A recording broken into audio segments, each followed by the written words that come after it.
What up, what up, what up, guys? Coming back at you with some videos for the first time in a while. A couple people always pestering me, bugging, asking for them. So we'll do a couple, see how it goes. We're going to come at you today, fresh out the gate, brand new, starting all over with a Javanaise, whatever you want to call it, Java. And of course, it's going to be none other than myself. I'm not gonna show you all the breezies I do. Just every once in a while, when I get a hit right, I gotta toot on it, right? So a couple things about Java. One, in crabs we call this the pimp shock. When you can nail this 9-item shock all in one place. Now, people struggle with this shock and miss it all the time, because they think that shock needs to be tapped right there. That would make sense, and I could see why you'd think that, but it's not the case. If you do that, you're going to miss either this MG or this sniper every single time. And usually this sniper is another MG and it's going to eat your life, but even this one will. Now, that's not where that shot goes, because it's a bit of an illusion. It's easier to tell on an MG, but on the sniper it's the same. It actually goes just inwards slightly on that defense, right here. Now, if you do it there, you're going to hit it every single time unless your finger just misses horribly. But if you know where it goes, you're going to have a much, much higher chance of hitting it. If you think it goes out here on the edge, fail every single time, unless you just happen to miss it so bad to the left that you get it right. It goes right here. Now, when it's an MG, a good illustration is the bottom of the circular base of the MG in the shadow right here, when that center one, when this sniper is an MG. So that's the pimp shot. That's how you nail it. It's really not that hard once you know exactly where it needs to go. So while we're up there, this is a pretty standard Java. One pimp shot, one shock over here, piece of cake. Nothing too exciting. As an added bonus on this one, we've got a shock mine right here, instead of a boom mine, or that's never a boom mine, but it's usually a regular mine, a 22 sometimes, depending on the base. But we've got a shock mine today, and that's a bit of a bonus, and you'll see why here shortly. So typical Java over here, you can farm a couple GBE. Sometimes these cells are MGs and you can only get a couple, but we got a lot to get on this one. But we've also got an extra rocket launchers here on the beach, so a couple extra smokes compared to when it's just a normal MG.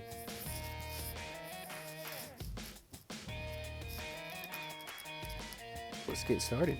See this. First thing, art that boom mine. There's no way to go around it. If you hit it with your ladies when they're all bunched up right there, it's going to get quite a few of them, actually. So, one art to clear that.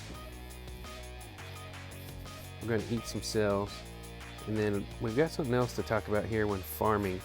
Now, on Callisto, I see the same thing when you're farming the right side cells a lot. I see people drop 2 or 3 boats and farm, and then flare back to the beach and flare over and try to flare land all your Zukas all in line off the beach.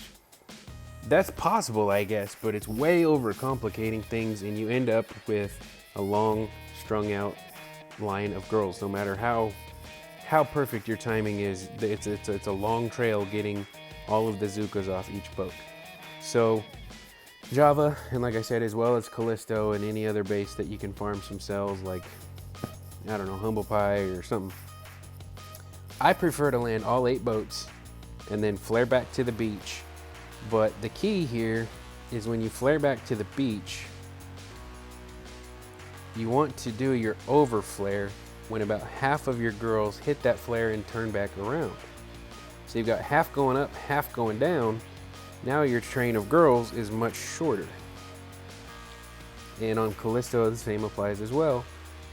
Flare up before they get to this flare, because as soon as they get to this flare, they're going to scatter all over the place. So you got to send the next one when they're still in that group. Now the group got even tighter. Nobody straggling out the edges, nobody peeking. Spread that smoke a little bit, don't get too crazy. Throw the next one. Now, clear to the top. See, a lot of people flare midway by this mine right here. This instance, we don't have to. We've got this magical shock mine gonna do us a favor. It's gonna hit brick, slow her down. The girls are gonna keep on going. There's one, she got left behind. She's gonna die with honor here in a second.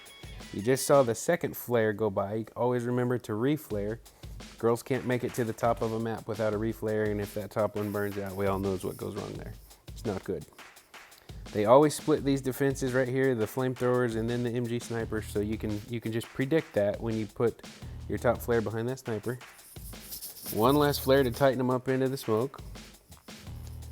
Flare the core, a little early on my shocks here, but that's okay. You saw where that just highlighted and tapped just slightly inward on that sniper. It's not on the edge, it will work. Let's do it again. Boom, nailed it again.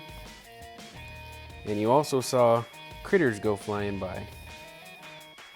Those critters are just in case the base doesn't drop. Now this one was low health and I didn't lose any Zookas along the way, so it dropped in one round of shocks. Or if you have, you know, more shocks and you're not gonna get a second round anyway, those critters can buy you some time from an extra couple shocks, extra couple shots from the defenses. Now I'm gonna fast forward 4 times, get back up to the top.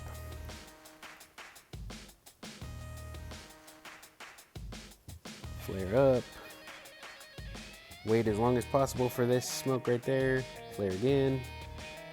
Get some smokes. Now pay attention to the girls. Don't pay attention to Brick. She'll catch up no matter what. Can't stand around and observe. But I want to talk about the critters that goes in these cannons in case I don't have enough health or I don't have enough damage for this health and these left rocket launchers decide to fire again before the core drops. These critters have to be there on the ground before that shock dies. So many times people throw critters, but they're late every single time. The critter cannot be targeted until it bounces and hits the ground again. It's not considered in play until after it bounces and hits the ground. So it's got to be on the ground before your shocks wear off. Now, I did it a little early just in case because there's nothing to worry about up here. But when it's late, you might as well have thrown an artillery on the core because it did absolutely no good. So let's see. I remember I was a little early, but tap the critters. Yeah, they were landed well in time. Gonna lose a couple to the flamers, but that's okay. There's enough still there. Hit the pimp shock again. That those ones on the ground, if the rocket launchers were to fire, they're gonna fire at those before they fire at the girls. So just remember, anytime you're throwing critters at the end of an attack, when your shocks are done and you don't have any more GBE, get them there on time or they are useless. They do no good until they've bounced. Just like the Manticore rush. The critters have to be on the ground before the smoke's clear. If they're still bouncing after the ball of them has hit, they're useless. They're not even considered in play. So they've got to bounce, separate, and hit the ground before your shocks or smokes expire. One more quick touch here. I'm not even gonna play it. I'm just gonna overview. You saw my path up this line right here, all the way to the top. See a lot of people that take this weird path over here to the right and then diagonal up, and I wouldn't prefer it. There's just way too much to go wrong. It's not like you're saving anything because now you got to deal with these 2 mines instead of these 2. Just go straight to the top, guys. Like we always preach, straight lines in Boom Beach make Zooks predictable. Keep it as straight as possible. You start going over here to the right and have to diagonal up and split defense is weird, and keep them as straight as possible. That's all. Come back at you later with a new base maybe someday. Just thought we'd get into this one of my own to get back in the swing of things doing these, and hopefully I'll be able to bounce around to some other teams and get some solid hits recorded and break them down for you guys and go from there. Good luck.